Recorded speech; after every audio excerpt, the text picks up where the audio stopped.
Yeah. Yep. Yeah, but that was my mic messed up. It wasn't my voice going. This is really hard. Yeah. I'm not somebody who plots the plot. Somehow when you read out loud what you write, you catch mistakes, typos. Yes, that's the irony, that readers, I'm sorry to say that, I have to say it, no, the one that looks like my mom. Snape? No! He types like... Especially with certain characters, I need to be alone. Should I be worried about that? Anytime we mention James, something happens. No, but I loved it so much that I didn't want to stop. It's very cathartic for me. For anyone who has any demons, I think that writing has got to be one of the most effective forms of catharsis that exists. Yeah. Yeah. And I'm very happy that you're doing it.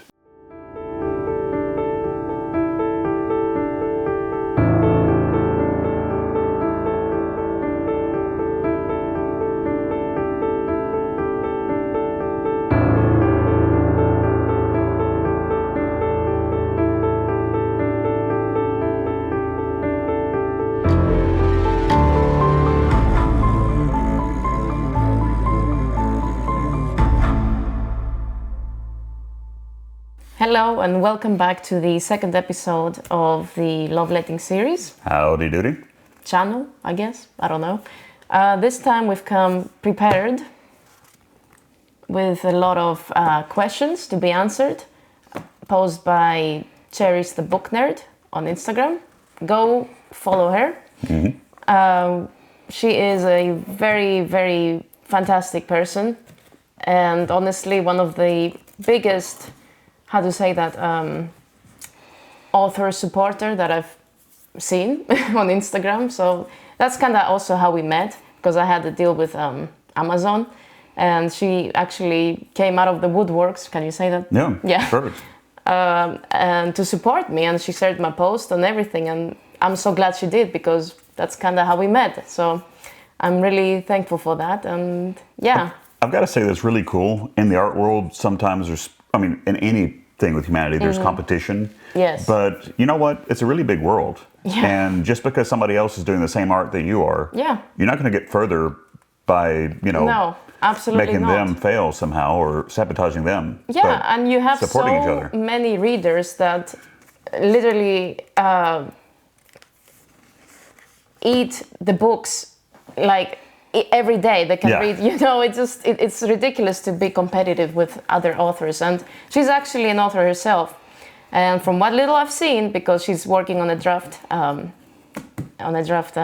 Currently. Yes. Yeah. She's pretty good. You should really, really check her out and give her a follow. So I really appreciate her giving me a list of questions, actually. Yeah. That are in fact, nice. the wilder the question is, the funnier it is, too. Yeah. And of course, serious ones are appreciated, but just whatever mix, it's pretty cool. Now, I have to say that I didn't really prepare for the questions, but I did pull out a few things to show you guys based on the questions. Yeah.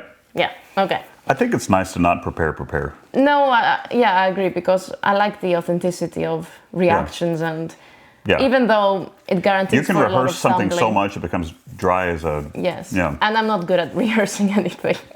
The moment the camera rolls, I'm like, what? What was I saying? What? Who am I? Yes, it's terrible. It's something about maybe the light we have here. It's terrible. It makes you feel like sometimes I don't know where to look. Do I look there or at the camera? It's terrible. So forgive me. Yeah. Hopefully it's going to get better. Alien abductions probably feel something like this. You're like on the operating table. Yeah. Okay. Do you Ready? want to ask me the questions? Okay. I've always wanted to do this, so thank you for the opportunity. We've been married a long time. I don't get to ask her questions very often. No. Now is my chance. So we had to pause because our little pupper in the next room was very insistent upon being with us. Yeah. He has separation anxiety. So. Very much. So if you hear some little feet tick, tick, tick going around, or if you see a little pupper head go on between us, don't be surprised. Okay. How long does it take you to write the first draft? And so that's your first draft. Yes, this is the very first draft. It was actually called Ghost of the West, and I don't know why we decided to call it Haunt. That sounds much more epic. But I think what sold us was the fact of the double meaning, I guess. And I say us because I do a lot of things with him together, and except the writing. Yes, that's me. It's all her. Yeah. But I'm kind of like a consistently there, bouncing board. Yeah, we've always kind of done things together, like whether photography or... There he is. There he is. Yeah, so, okay. This is the very first draft. And... How come we didn't stick with that cover? Yeah. Pupper, please. He's after my cable. Anyway. That's gonna be much more difficult now to concentrate. Yeah. Okay, so this is actually him again, because he insists to be on the cover, I suppose. No. Yes. I'm just the only thing you have available. Don't be now. Royalty free. Don't be. She didn't want to pay Adobe stock for it, so she used. But how old were you here? I think 17. Yeah. 18. Yeah. But So. yeah, younger than 18, so probably not even legal for you to use me. Exactly. Yeah. But anyway, less than half the age of the main character that it's supposed to be, and doesn't really look too rough and tough either. No. So yeah. Not a good match. No. And he was doing this modeling. The duck lips. This was in the era of the duck lips. Pupper, please. Yeah. Do you want to show them? No? Well, that's the reason why I have a beard now. It's because I can do the duck lips all I want and nobody knows. It's like... Okay. Yeah. All right. He did a lot of modeling stuff. I'm doing it right now. See, you can't tell. Okay. The beard saved my life. Okay. So this is actually printed straight from my notes. So it's the format is absolutely hideous. I don't know if you can see, but it's basically unformatted. It's unformatted, but we just wanted to have the draft. Moment when you write your first book and you're like, hey, I wrote a book, it's amazing. And then the second, milestone is the book's on paper, and not like this paper, but like bound paper. Yeah. This is the first physical manifestation of what you created, and it's a really hard to describe thing, and that's for me. Yeah. Holding it. How did that feel for you to see your book actually be a book? Terrible. No, I'm very strange with things. I'm very much a perfectionist with things, and so knowing that this is just the draft and not the actual finished product, I was like, wow, that's cool, obviously. But I just I was waiting for the real thing. Here you can see also it says first draft. Yeah. Yep. Yeah, but that was my mic messed up. It wasn't my voice going. Oh, it comes with age. Okay. No joke. So that's the first draft, and this took Don't trust anything. This took me, I think, 2 months to write. Would you agree? Was it 2 months or 3 months? Yeah, I'd say about 2 months. I think 2 months. Yeah. Yes. And this is probably pushing 500 pages. And of course, the formatting is like using up every square inch on the page too. No margins or anything. So it's a little bit more dense. Yeah. So this was about 2 months. And then this was the second. This was actually the first serious publication, I guess. Yeah. Yeah, it's again him on the cover.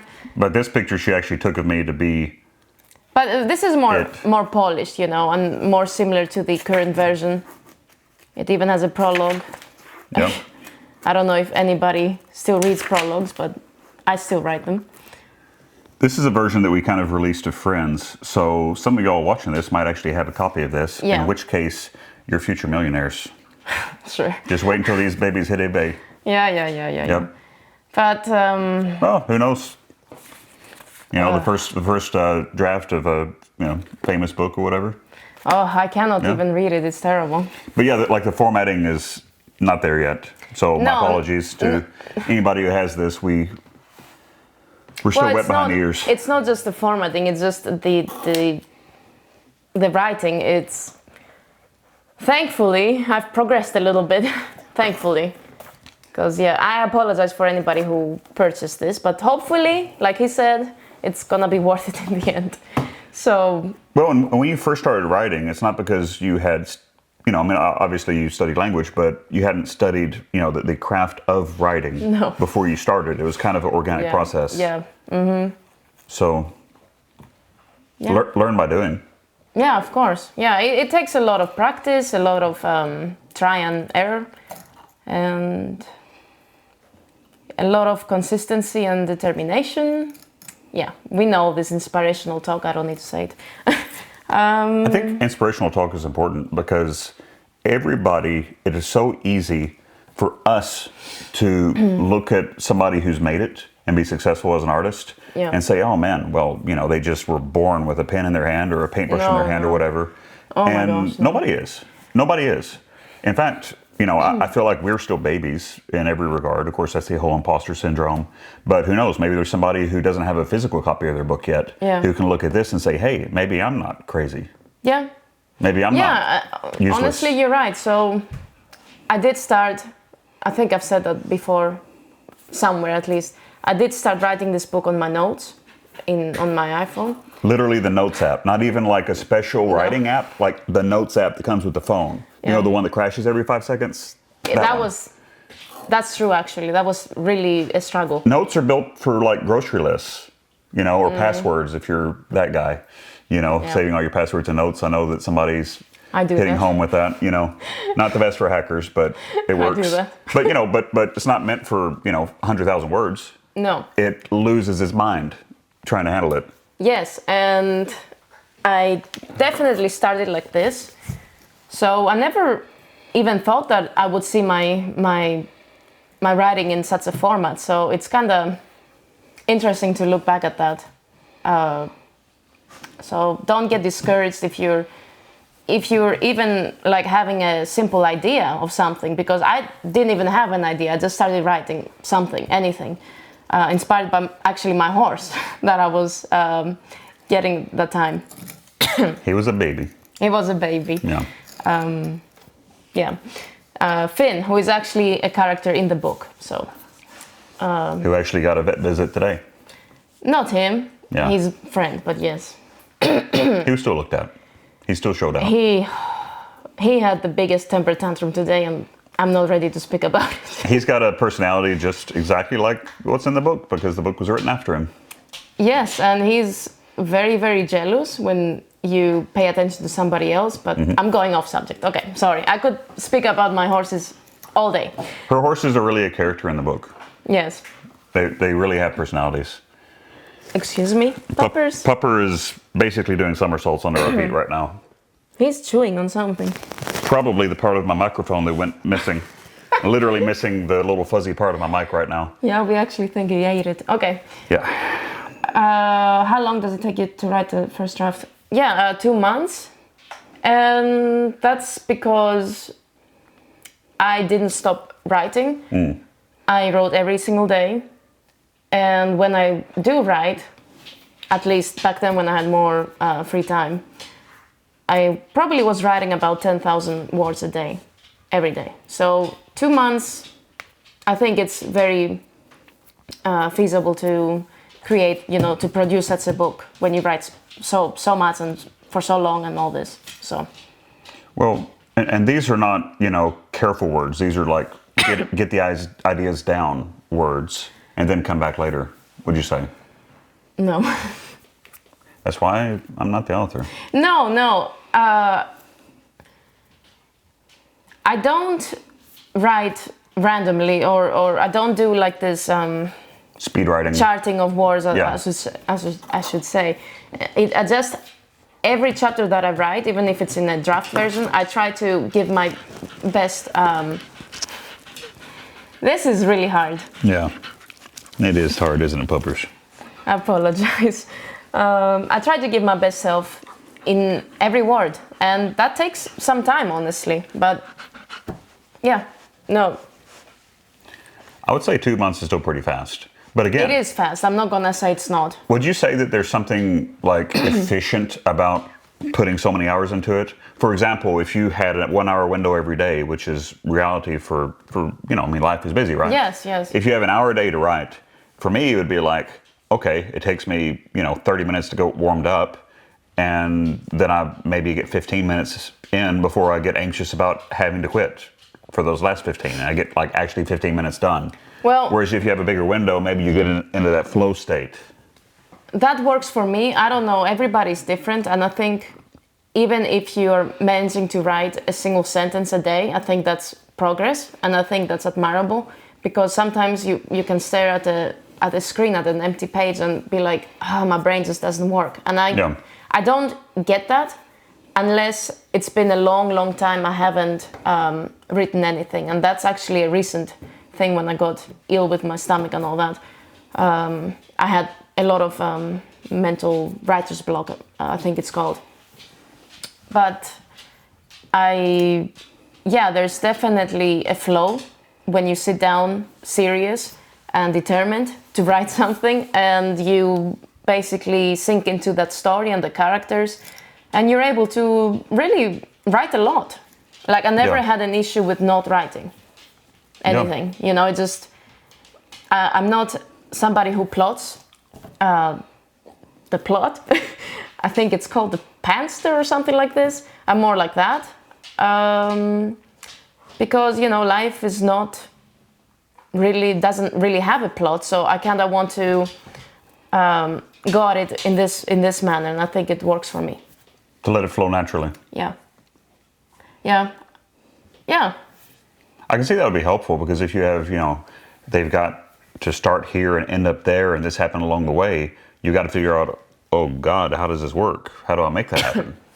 and it's a lot of pressure to have a chart, and also kind of spoilerish to yourself. I mean, for me, I'm speaking like for me, there is not much excitement for me to know that this is going to happen later on, and I have to work my way up there. I like discovering what's going to happen along with the characters. I find this kind of interesting and very thrilling. It probably helps with the writer's block too, because you're not pigeonholed into a specific thing you have to write. Yeah. You can let it flow. Yeah, for sure. It's pretty cool. Okay, next question. We have a few more editions here. Yes, I'm sorry. That's still my favorite, probably, in terms of the portraits and stuff. Mine too. I still love this a lot. But yeah, that was the third one, and this... This is the first one that got distributed wide to the world. And it also earned some awards, which I'm proud of. It did. Then... And this one's formatted a little bit better. Yes, and still missing I added a few things, a lot of... I think I added about... 50,000 words, I would say. 50,000 words, yes. Basically, it was a 200,000 word book and went to 250, which is big book to slightly even bigger book. Not biggest book in the world, but it's pretty hefty. Mm-hmm. And you also took some things out and smoothed it all through, and just... I think when you added the 50 to this, it was after you'd written so many other books, you kind of came back and said, okay, now I really know how Haunt is supposed to be fully. True, yeah, I didn't think of that. Yes, I had written... When you came up with the first edition, you didn't know what happened later. Yeah, that's true. Puppers. Yeah. Yeah, I like that one too. I'm a little bit sentimental with that. Me too. Yeah. So, and the last one is what we showed last time. So I'm not gonna linger too much on that, unless there's something. Yeah, I did rewrite. I did rewrite this one. Yeah, between these two versions, if you have one or the other, this one's got a little bit more polish in it. Yes. So it never ends. I don't know, something with Haunt. I don't know. Well, it's the... It's the baby. Yep, and what art is ever truly finished. Yeah. Yeah, kind of like with the photographs, Sometimes we always go back and re-edit You learn them. more, you come back with a different mood, and a different maturity, what you deemed as beautiful, some years back might be completely different right now. So you look at something you created and you're like, I don't really like that anymore. Yeah. That's why I told myself to not go through this again, because I'm gonna edit again and I just don't have the time for it right now. So I look back on my first artistic works and I cringe. yes. Yes. Truly cringe. Mm-hmm. Yeah. But that, if you don't, maybe it means that you haven't grown. Or it means you're a master. Yeah. So I'm not saying that. One or the other, yeah. I'd like to look at it to say that I've grown. Yeah, same. All right. Pupper had to go back into the room. Yep. That he was puppering impossible. too hard. That was impossible, okay. Yeah, that was really a test of will. Yeah, he was chewing on my Lego this time. So we made it to the second question. How many editing or revision passes do you make? Okay, I would say with Haunt, I probably re-edited it about 10 times, like fully. Word by word, just full. Word by word, like not just typos, and I'm sure there's still typos. There will always be. There's always gonna be, but definitely I rewrote it 10 times. So, but that's with Haunt. With the next ones, I would say 3 times. Yeah, I think 3 times. Would you agree? And also, he has gone through it many times. For whatever that's worth, good or bad. Good or bad. Yeah. And I guess I should say we don't have a professional editor, obviously. It's just... There's a lot of reasons. There's a lot of reasons. I don't have to get into that now.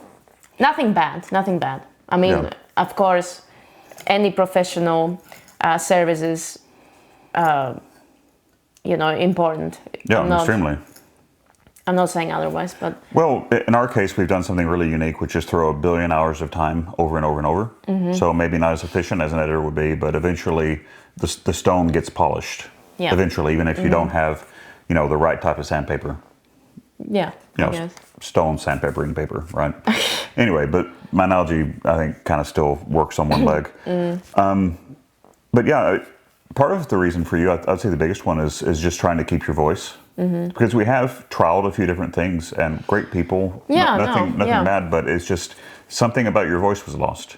Yes. Mm-hmm. Literally. Literally. With me, whenever I've looked through, she's been able to kind of squeeze me in a way that she can't professionally someone else. Well, to keep the voice. Can I say it or can I not say it? I mean, I don't mind. I've got my paper here, so I'm fully... Well, we basically found out that he's a little bit dyslexic. Yeah. Because I had him be my personal editor, and when somehow I went through the book again on my own, and I found words being like either duplicated or just not where they were supposed to be. So, in my defense, I think part of what happened is when you're going through, and I'm sure somebody's worked on a project where they can relate, you're looking at a sentence and you say, okay, I want to restructure that. So you copy and paste and do this, and you just don't do it right. You leave something, but then you're completely blind to that, which is why in general it's so important to have somebody else look at your work, because you're blind to your own mistakes, including, and I'm sitting there looking for her mistakes. Yeah. I try to fix one and then I make my own. And then she's again fresh eyes to look at it, and then she finds mine. So I don't know how much of it's being dyslexic or how much of it's just being my own brand of silliness. But whatever it is, the evidence was there. And I should add, I guess, that I don't have beta readers. Probably that's a bad thing, I guess. But I don't know. I mean, I have this mentality of trying to do things on my own, and I know this is a very toxic mentality. Not because I think I do things better, but I have it too. Yeah, it's a strange. I don't know where it comes from. I'm used to I'm used to working on my own or with him, but all my life I just did things on my own, and I never could do like group work or I don't know, maybe I'm completely this introverted turnip, but I cannot do a lot of things with other people where we have to decide over things. That's probably bad to say. Well, there's a perfectionist nature where you really want it to be the certain way, and it just kind of makes it hard to collaborate, because when you collaborate, it means you know there's a give and take. So you have a very strong idea of exactly the way you want it to be. Yes, and it's like an editor went through the first pages of Font, and she took out this dialect of the sheriff talking, and I think it was like instead of you was, like he was talking in dialogue, you was doing this, you know, she did like you were doing this, and it doesn't fit for this character. Like he had a southern accent, and he needs to have a southern accent, so of course I did it right back. And well, and I think, you know, you was is a type of mistake I don't think we ever made. No, like, legitimately. No. You know, when I say we made mistakes, it wasn't quite that bad, but for, you know, a sheriff on the frontier and that time range, I don't think it's so unusual for them to kind of have this type of hillbilly banner. No, I mean... And it fits the character, adds some flavor. Yes, of course. Yeah. So, I'm afraid that I sounded... How do you call it? Like snobbish about the beta readers? I don't intend to sound like this. It's more of a... I do appreciate feedback. Yeah. I actually do take into consideration a lot of negative feedback, and I've changed a lot of things based on negative feedback. I just... When there's a story that you create from the soul, I know this sounds cringe, but you don't want to alter it based on somebody else's objection, I guess, or disagreement with something. You know that you put this certain scene into that story, you know? There's scenes that have been judged when the context has been missing. Yeah. And I know the context, and he knows the context, you know. Yeah. Many times I've asked you, you know, do you agree with that? And just so I'm not, you know, defensive, because I don't like being defensive. Yeah. No, she mulls over decisions like crazy. Yeah. Going back and forth. In fact, I can tell how a story's going by her mood that day. Very much so. It's completely dependent on if she's having a deliberation about which way a character should go. I mean, she is lost. She's not able to decide what's for dinner. Like, she's completely, it takes up a lot of resources. I think one reason why you another factor for the beta readers for you is, you know, you're not confident. Oh my gosh, this is done. No, right? No.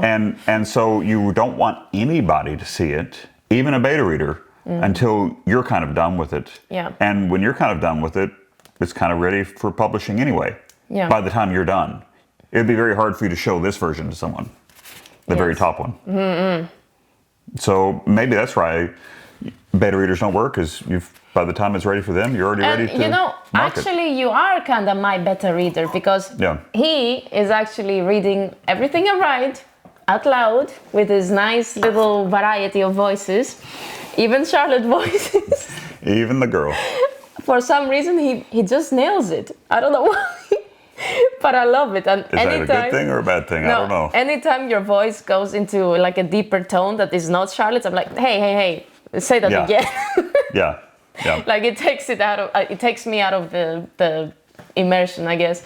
But yeah, she loves the Charlotte voice. Yes, and the Tillman voice. Okay, mm-hmm. But you definitely are my beta reader, and I depend on that, I guess. It was kind of fun to have it heard back to you, and I'm getting big time practice for reading bedtime stories. It's not only fun, but it's also very productive, because somehow when you read out loud what you write, you catch mistakes, typos, more than any other way. For example, the fourth book that we published, he read everything out loud to me, and we were making a point to edit while we were reading. Yeah. And that made all the difference in the world. Caught so many things. Yeah. It caught so many things. And on my second edit through the book, I couldn't find so many mistakes. Like, very rare. Well, when you say something out loud, it just sticks out like a sore thumb. Yes. If you're looking at a screen, you just become kind of cross-eyed, where you just flow right over mistakes. Yeah, so I definitely recommend that. Yeah, yeah, that was a really cool thing. Is if you have somebody to bounce it off of, have them read it to you, or heck, even read it out loud. Read it out loud yourself. And you see also the reaction of them and the emotions. And I can always tell when he gets anxious about something, and sometimes he will skip or make a mistake, and I know that he looks.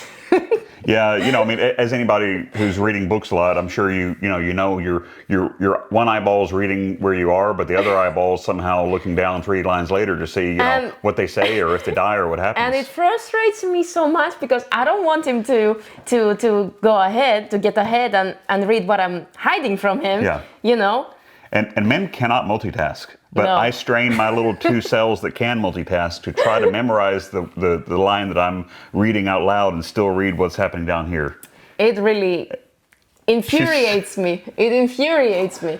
And then he has to read everything again. Okay. That's some punishment. But yeah, I will also answer on how many revision passes you make. That I've seen you several times now that you've got 20 books out. That when she reached, say, to book 6, she came back and gave a pass to the books prior. When she reached book 12, she stopped writing new stuff, went back and revised the 12 books prior.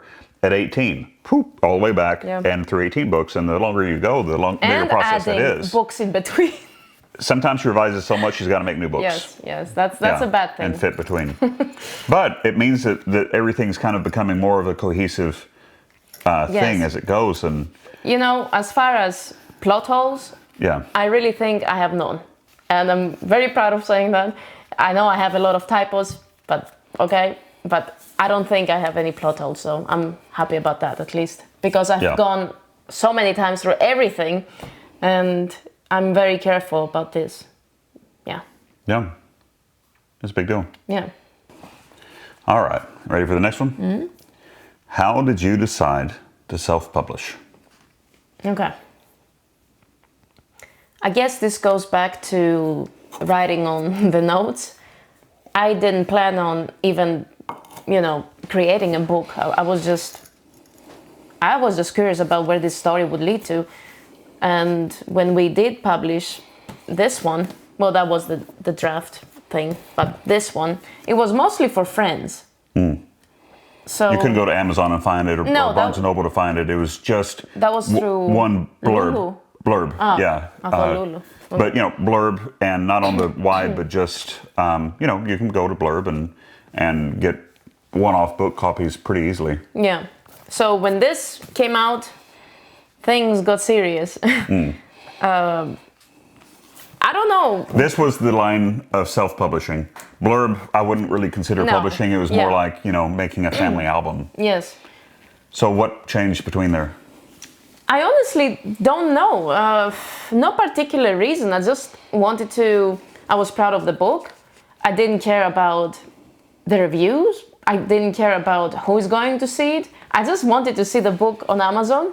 And in this format, obviously, and that's pretty much it. But, however, of course, he always gets in the serious business mode and tells me, well, we have this option, we have that option, blah, blah, blah. So we actually contacted, how many agents, you think? Well, and we made a lot of mistakes for that, too, I will say. We learned a lot, but... There's a lot of ways where you can find literary agents and send. You don't just send a publishing house. No. You really have to work through agents, and that's their own thing because the agents might love your work. By the way, for anybody who goes through this process, they might genuinely love your work, but remember, they've got a family to feed, and so their family gets fed based on how marketable a book is. Yeah. And mine is not marketable at all. Well, yeah, and actually that's something we kind of figured out just by looking at the nature of books. And, it's just something to really understand and hear. Yeah. That, the business world and what is good are not always the same. No, I mean, you see that also with the type of music that we listen to. Sure. Sure. I mean, there's a million amazing artists, I'm sure, that, don't hear the time of day from a record label because the label wants to feed its family too. Yeah. And I'm not trying to make anything, some big evil conspiracy or anything like that. But, it's expensive for a publishing house to buy the rights to a book, come up with $1 million marketing campaign, print wholesale, 1 million copies of the book to distribute everywhere. And they want to be guaranteed a return on that investment. Yeah. But, we sent to a lot of agents, probably 100 or more. Yeah, something like that. Yeah. Yeah. And of course, rejection. Well, and also rejection, a lot of times, it can just be on genre. It can be on page count. Yeah. A lot of places say, do not send me a book if it's over 100,000. And that's being generous because the average book is 80,000. And here she comes along, first book out of the gate with 200,000 words, more than double what the limit is. I mean, that's kind of an automatic no. Yeah. So that was really a big reason for us too. And I totally get it. I totally get why. But I mean, there are books right now that are almost that size that are but they're proven. Exactly. So it's kind of a little bit unfair. How do you get a job? Well, you need experience. How do you get experience? You need a job. It's that whole chicken and the egg thing again. So there are big books out there that have been successful for a long time. Yeah. And so it's fine for them to be big. No, that's fine. I don't mind. No, I mean, to the market, it's fine for them to be big. Yes, that's the irony, that readers, I'm sorry to say that, I have to say it, readers complain about the size of this, but read popular books the size of this. So explain this to me, It's okay. It's not for everybody. That's fine. Yeah. But to get back to the question, what was the question here? Well, about the self-publishing. Okay, yeah. For me, this goes back to what I said previously. I don't like, how to say this without sounding so terrible? Changes, but how to say, not feedback, just alterations that... Well, I'm reminded of a conversation we had when we were kind of going through the agent process, and of course I was researching it, learning, and there's a lot of really cool resources out there to kind of understand the process where other artists have been kind enough to kind of go through it, and some have gotten really, really lucky, or lucky is not the best word, but really successful through that process. They warn that you're going to have to make some concessions. You're going to have to make some compromises. Yeah. Mm-hmm. So if you give them, the story of Haunt, and the agent or the publishing house says we're going to buy it, but it's going to be frolicking through the gillyweeds. What do you say? Basically, that's kind of what I mean. That I basically didn't want even the title to change. Even the cover to change, even though I changed it, but that's because I wanted to change it, that I changed it. Yeah. I didn't want anything to change because for me, every scene here that I put here is there for a reason. And I stand by that. I've added scenes because I felt they needed to be there for a reason. Even though I've had feedback that said, it's not necessary to show the hunt or whatever. But for me, this is absolutely vital to a character's development, or a relationship between two characters, or whatever, And to me, that it all came down to that I didn't want a publisher to tell me what I have to do in order to sign a contract with them, what I had to change to my books, basically. And that's just the beginning. Yes. Just wait until it becomes a TV show. Yeah. And you don't have the rights to determine that. Mm-hmm. Yeah, and I don't do this for the money at all. Yeah. There is, obviously, when you self-publish, it's kind of... It's an investment, and you hope to at least break even, but... Yeah, so... But it doesn't matter to me. I'm still writing books. After so long, I'm still writing books, and Yeah, I'm not going to even sell my book to or sign a contract for money if they're going to compromise the book or the characters or the scene or whatever. It's just no. You have to love what you write, I think, in order for it to be impactful, I think. Yeah. So. Yeah, that's really true. I guess. And, another thing for anybody looking to go down that self-publishing road, because, I've read a lot of resources, finding videos kind of like, I found videos like this where people were talking about their thing. Yeah. So if it helps anyone, to print a book at least her size and still have a marketable, retail. So like we have the main paperback retailing for $24.99. That means we make about 30 cents. Yeah. And that 30 cents is just to be a cushion for price fluctuations. So just so that we don't have to pay money when a book is bought. So authors, especially self-publishing authors, I think probably make more through ebooks or the Kindle Unlimited type of thing where they're paid per page, or an ebook they get not everything, but you get a bigger percentage of it too. Yeah.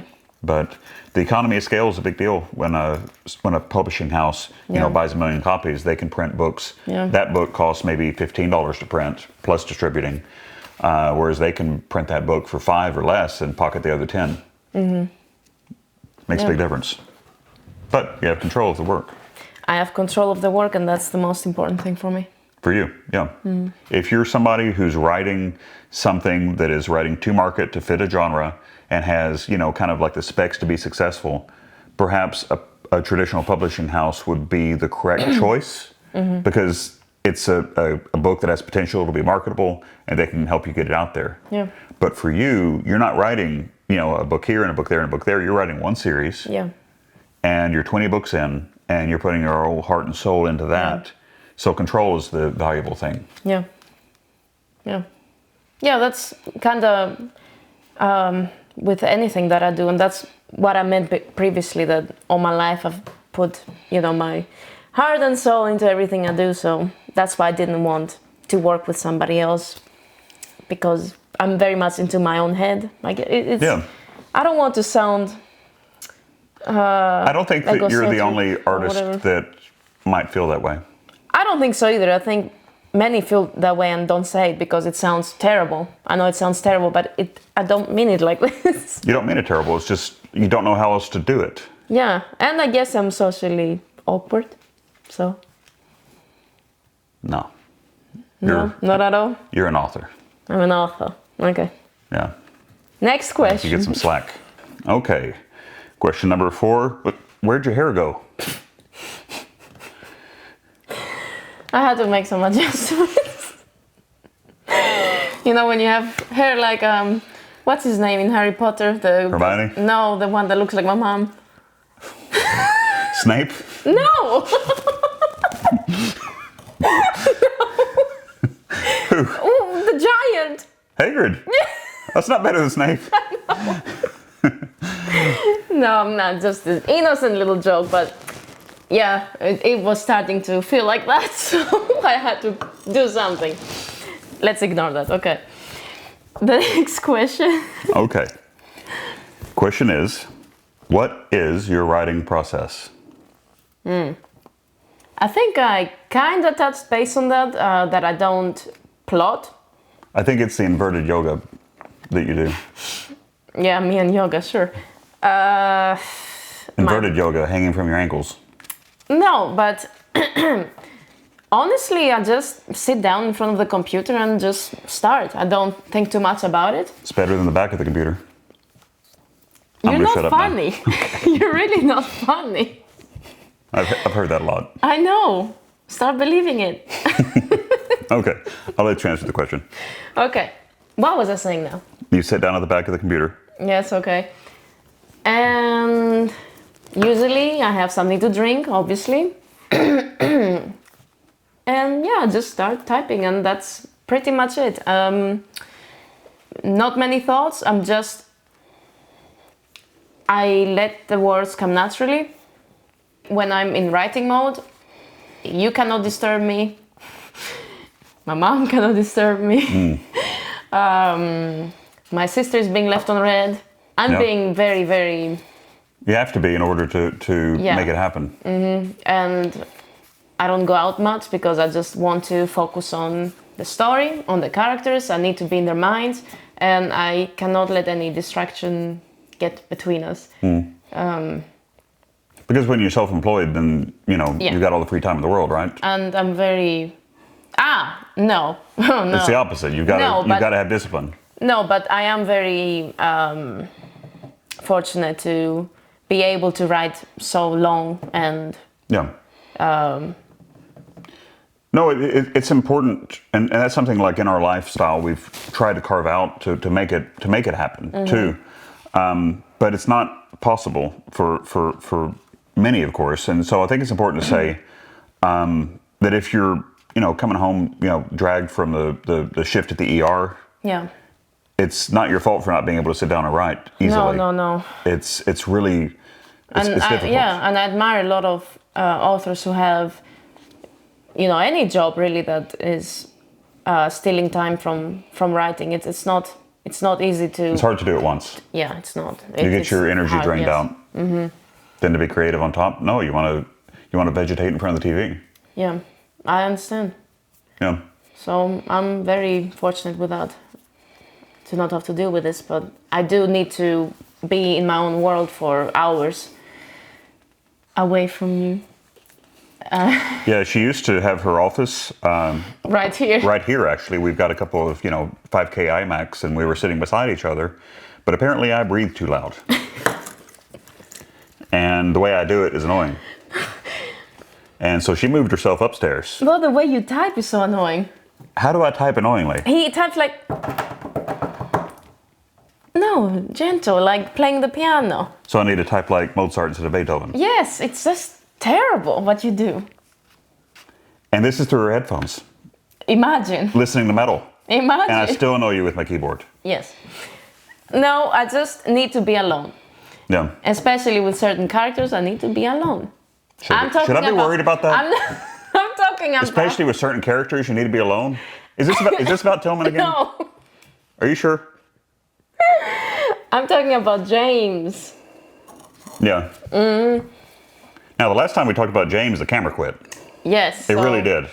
Every time we mention James, something happens. Something happens.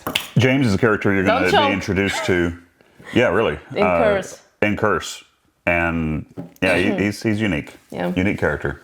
But causes a lot of spooky stuff.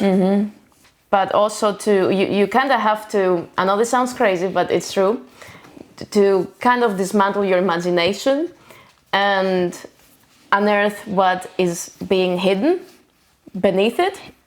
Does that make sense? Yeah. It does? Yeah, you tap into the subconscious. It's a very strange mood that you need to be in order to write in this. Or the other egos. Yeah. Yeah. Hold on. I'm getting there. You see. She's tapping into that other state right now. It's a process. I can see your aura. No, it's just when you write dark, lyrical prose, you're really trying to find this foreboding comeliness. And it just, you cannot just stare at a page and just write it out. You really have to concentrate. I don't know how to explain it. But at the same time, it's not like a thought. I don't know how to explain this. No, it's not a thought. It's like you're channeling something else. Yeah, but that sounds like witchery, but it's not that either. I don't know what it is. Yeah. But that's the only other thing that I can say to the writing process. I get into this mood, and it just flows out of me. I don't know what it is. People hate it. I think it's more, it doesn't have to be oogity-boogity stuff. It could be, moving away from, your cerebral cortex or into the limbic system or something like that. Just kind of hitting a different area of your mind. Yeah. Getting different ideas. I think I know something that you use to tap into it, though. Like you actually use consciously. What? Music. Ah, yes. I can tell what kind of scene she's writing based on the music that echoes out of her headphones. And something that I've noticed with music I write better when I listen to music, but I make more mistakes writing. Yeah, like a lot more typos or whatever. But I do write better when I listen to music. So sometimes I will write without listening to music, and sometimes with, depending on the scene or character. Are you ever writing and saying, this music is not matching, I've got to go back? Oh yeah, but I already know. You already know before, you don't make the mistake? No. Do you ever listen to a song more than once if it's just hitting right? Oh yes. Do you ever wear it out where you never want to listen to it again? No. No? I like those questions, thank you. Yeah, this is super fun. Yeah. In fact, I'm going to say how fun it is. Next question, they wrote literally anything. So I'm assuming that means a wild card. Oh God. And what I think that means is you tossed me you threw me a bone here. And so I'm going to actually show you a little trick. I took a little origami how-to video when I was a kid. New questions. Oh no. And InDesign even Do we have time for all this so book much? design stuff let me print it on a piece of paper. What have you done? Well, no. I did 5 questions to match the other 5. Yeah, but I don't trust you. And I could have been a little bit more devious if I had more time, perhaps. What did you do? But I had like 15 minutes to prep because this was spur of the moment to even record this tonight. So I came up with a few questions. And thanks again, because like I said, we've been married for a while, and me getting to put her in the hot seat. Normally it's me getting questions like, why haven't you fixed this? When are you going to do that? Or worse. But now I get to question you. Okay. Okay. Question number 1. And she doesn't know where these are. No. She scanned the others because it's her Instagram. Yeah. Instagram. What's going on with you? The gram. The gram? The gram. I can't say Instagram. She scanned it herself, but these are new questions. Okay. All right. So in these books, Charlotte, the protagonist, is revealed very early on, so this is not a spoiler, and we get more details on it, but it's consistent. Charlotte has a terrible mother. Okay. How does your mom feel about that? That's why you were laughing in the kitchen. I'm always laughing when I can bring this in. That's a terrible question. I love it. I don't think she even cares, my mom. Maybe she doesn't put 2 and 2 together until this That's video. what I'm thinking. Maybe I'm causing the problem. I think so. Okay. I mean, how does she feel? You would have to ask her. I say we bring her on the show sometime. Oh. She's in Greece right now, so we're going to have to put her on a screen in the middle. Yeah. But hey, maybe we can get her to come on if we can get enough people to say, hey, we want mom on the show. Yeah, that's true. We should do that. So help us out. She is the funniest person you've ever met. She will make this whole thing light up. Yeah, like if you think JB Chod doesn't exist in real life. Or can't exist, you're wrong. Yeah, you're wrong. He does. Mm-hmm. The spirit of JB is alive and well. Okay. I honestly don't know. All JB Chod stories are real stories. Not all of them. Most of them. Okay. Don't look at... I'm not looking at You see this? Don't play cards with her. Don't play Monopoly with her. Oh No. my God. Okay, I don't know. I don't know how she Your feels eyeballs are about about to pop over here. I don't know how she feels about it. So next question. Well, let's invite her on and we'll ask her directly. So we'll hold off on this question. Okay. We'll ask her directly how she feels about that. Yes. All right. How many books did you plan to write, and how the hell did that turn into 20 so far? I planned on writing 1. How's that going? Good. I don't know how it turned to 20, but I guess there's so many stories that need to be told.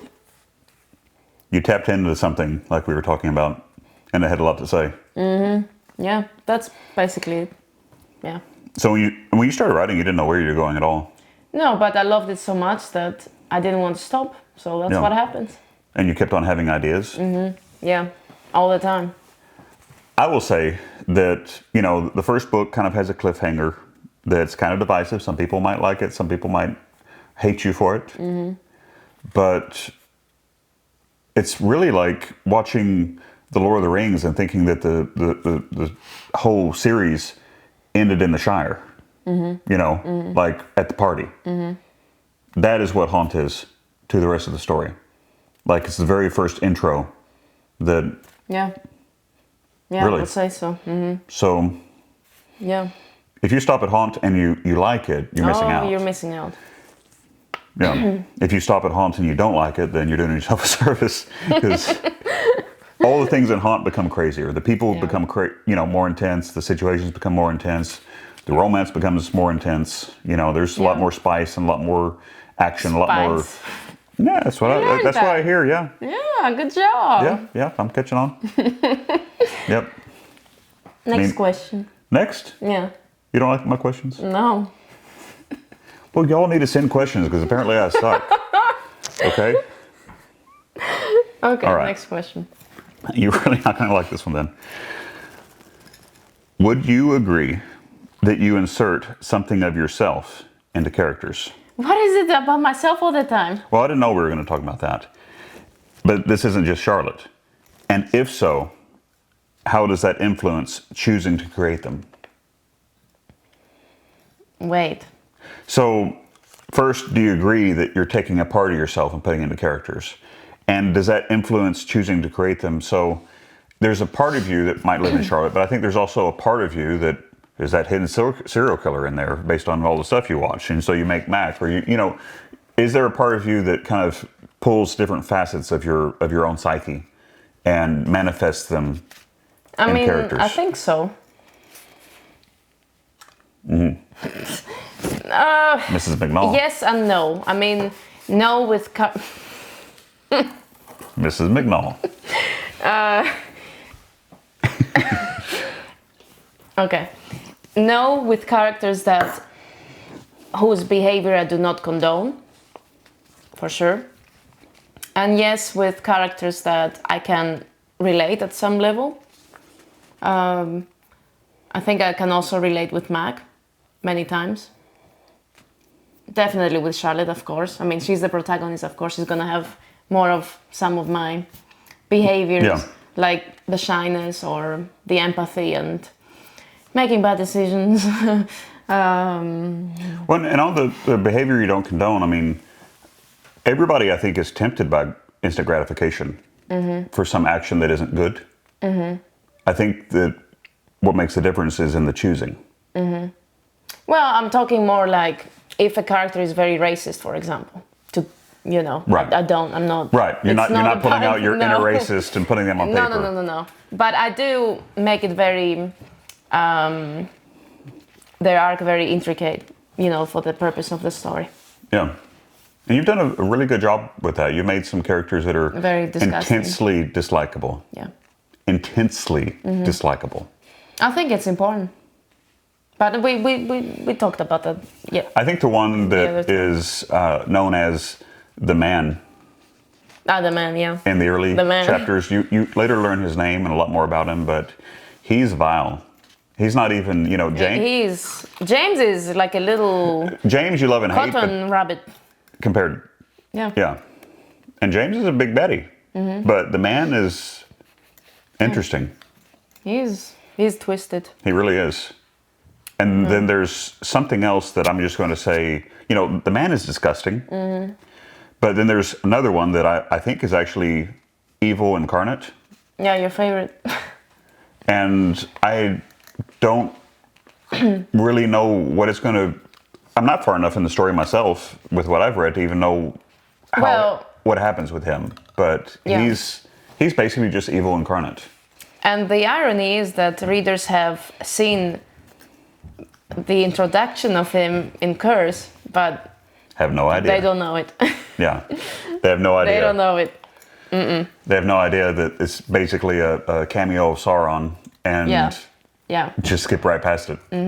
It's kind of fun. Yeah, I'm pretty excited about readers discovering it later on. Again, the whole series isn't for everybody because it's big and long and all that. But for those who really like it, I think they're going to have to go back and read it the entire thing another time. Yeah, because once you do that, investigate. You're just gonna unfold every little Easter egg, and I think it's nice when it finally hits you and you're like, oh wow, that's the guy, or that's the woman, or whatever, So I don't know, but I have to ask because it's on the paper. Did you insert yourself into creating Mrs. McNall? I mean, it was... Okay. Malachias. I don't know if anybody watching has met Mrs. McNall yet in the series, but if you do, you'll understand why. It's for the gentlemen.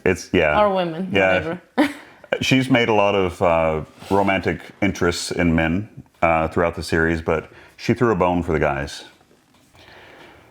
Why do you like to write so damn much?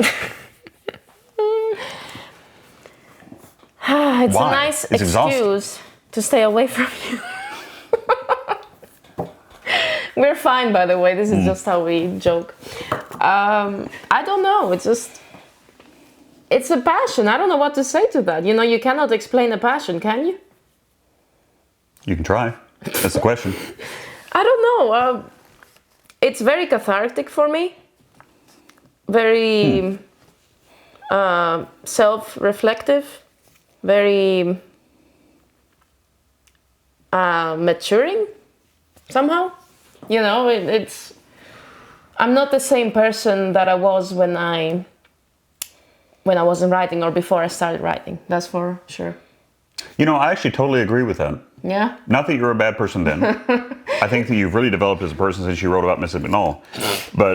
But really, you know how they say that someone can get older, but they Thanks. No. I mean, somebody can become old, but they may not have matured during that time. You can be old and still be stupid. Yeah. Really. Mm-hmm. So it's kind of a person's choice if they continue to develop as time is passing. Yeah. I would actually say that you've done somewhat of a hyper development in the years that you've been writing this, because you have put your head into so many characters. You've lived a few extra lifetimes. Mm-hmm. It's surreal, honestly. It's a very wicked experience to write so many characters and be with them for so long in their heads and go through so many situations and just, I don't know, it's a very strange You have to experience it somewhat to write it and to feel your heart's pace. I mean, even when the character, can you say that? Dies. I think so. When the character is no more. Yeah. I've cried so many times. Yeah. And you've cried. Oh, yeah. And that says something, you know, you bond with these fictional characters. Totally fictional. And you cannot explain why. It's just, I mean, obviously you can explain why. But not logically, because it's not a real thing that actually perished. It's just a figment of the imagination. But it just feels like many characters have been, you know, my friends, you know, when, I don't know. Yeah. Yeah. You have to get to know them because you create them and you have to know them somehow to write them. Yeah. In fact, I think that's something you've told me is as you go back in the books to do these revisions we've talked about, part of what you're doing is you know the characters better. Yes. Because you've written so much with them. And I know how they talk more. You know, I had to go back and change a lot of Mac's dialogue and making a lot more Irish. Or Charlotte I made even more mature somehow. I don't know. Yeah, I agree. Well, and that, not only how they talk, but like, you know how they would act or how they would choose to do something in that situation. It's strange. There's a lot of Charlotte things you went back and said, I don't think Charlotte would do this. She'd do that. And she never really did something so terrible. No, she didn't. Well, I want to hear a little bit more about the cathartic nature of writing. Oh, no, that's getting too deep. It's too deep? Too deep. Too personal? Yeah, too personal. Well, I'll just say that I think that for anyone who has any demons, I think that writing has got to be one of the most effective forms of catharsis that exists. Yeah. Yeah. And I'm very happy that you're doing it. Mm-hmm. Are you looking at my teardrop? I'm sorry. I'm pretty sure that, you know, Plato or Aristotle had a little bit of Greek honey hanging off their mustache when they said something really profound. Had the same thing happen. This is turning into a bad comedy podcast, you know that?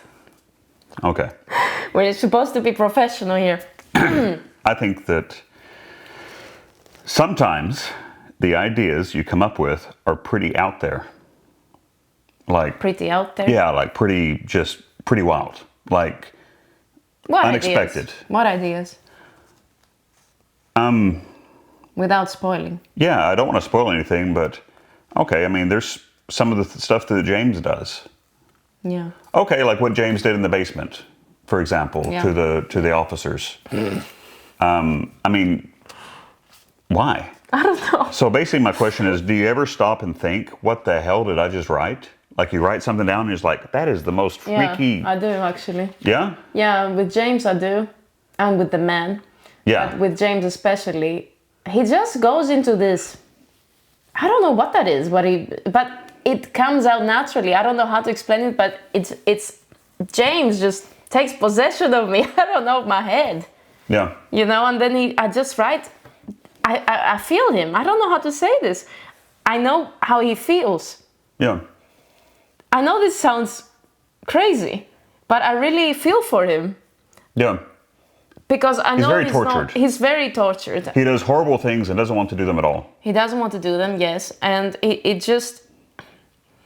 The reason why he does those things is also kind of heartbreaking and very gothic too. Like a very gothic romance type of thing. Yeah, he's the most romantic guy of the whole book. Yeah, that's the irony of it. Yeah. Jackie, don't get jealous now. Yeah. But yeah. He's got a very special redhead that he would literally trade his soul for. Yeah. He kind of does. He does. Mm-hmm. Yeah. So, what was the question again? Well, just, but some of the things that he does in pursuit of his goals. Yeah. No price is too pay for him for love. Yeah. Including the ultimate price that other people have to pay in a very deranged manner. Yeah. So, do you ever write some of these basically deranged things and just be like, I'm scared of myself now? Because you push the envelope a lot, I think. No, I'm not scared of myself. I have full control of myself outside of the book thing. Yeah. No. Okay. That's just, inquiring minds want to know. But the reason why I ask this is what's fun about books to me, and this is every subject, whether it is the things that happen behind closed doors, or whether it is the depraved ideas, or whether it is strictly, just philosophy and opening up. You can push the envelope so much further in literature than you can in any type of visual media that has to be, filtered through a production studio and put on TV. If this gets turned into a show, there's going to be a lot that gets stuck in the books for good reason. But yeah, you can write some pretty nefarious things. Yeah, so I'm really trying to wind up the 3 people out there who are just total deviants to like stock up on Amazon right now. Well, James has actually a lot of fans. Especially, I need to do a shout out now. Right? I think it's time. It's time. James has the #1 fan called Jackie Kennedy, and she's actually a really epic freaking soul sister YouTuber in the, what's it called, booktube? Yeah. So community. Short for booktubular. Yeah. And she is absolutely infatuated with this guy. Yep. I don't blame her. And he would probably be infatuated with her. Oh, yeah. So shout out to Jackie. She has been really one of the greatest support I've ever had and friend. And she has done all the reviews on my books. Yeah. And that's how we met, actually. Yeah. Is through book reviews. Totally. Yeah. And video, on YouTube. And she's just amazing. I'm gonna link her channel somewhere. I think they say we can add in the description. So if I can figure out such a technical process, we're gonna attempt it. Yeah. And her channel is called First Lady Reads. That's right. Yeah. Yes. Thank you for telling me that. Yeah, I knew that. I was thinking of her name for whatever reason. Yeah. But yeah, you should definitely subscribe to her channel. She's the best. Like, she needs millions of followers. I don't know why people are so blind. She is literally it's the algorithm. best. No, because really? I've watched a lot of YouTubers, and it just she flows. The best. She puts so much heart and soul into it. Yeah. She's really right with a lot of things she says. She's not just kind of saying a generic, okay, it's good or whatever. I mean, she's kind of hard hitting. Yeah. And she's smart. She's beautiful. Yeah. Yep. Funny? You said funny? No, but say it again. Funny? Yeah. Which is important. Yeah. Yeah. And she sits there in one take. Yes, I don't know how she does it. And just does an hour. Yeah. Yeah. I don't know how she does it, really. She's a pro. Yeah. Yeah, so... Yeah, definitely worth following if you're into this kind of booktube type stuff. Yeah. Yeah. I think that's good. Yeah. I think that's good. So yeah, we'll kind of wrap up here so you can go follow Jackie. Yes. But the other thing you need to do is give us some questions because I'm kind of liking this. I like it too, actually. It's you know, I like it. So both of you comment questions here. Both of you. Yeah. If we get 2 out of this, I think we can make a 2-hour video out of 2 questions. We're kind of on pace for that. But seriously, give us wild random questions. That'd be really fun. Yeah. Well, that's your homework. Yeah. Thank you for watching. Thank you so much for the questions. That was great. And thank you for your questions. Oh, I'm loving every minute of it. I know, I'm sure. Yeah. And yeah. Until next time. Till next time. For every question you write, I'm going to match it with my own. And I'm going to take my time this time. We're going to really get her squeaking. Yeah. Okay. Bye. Bye.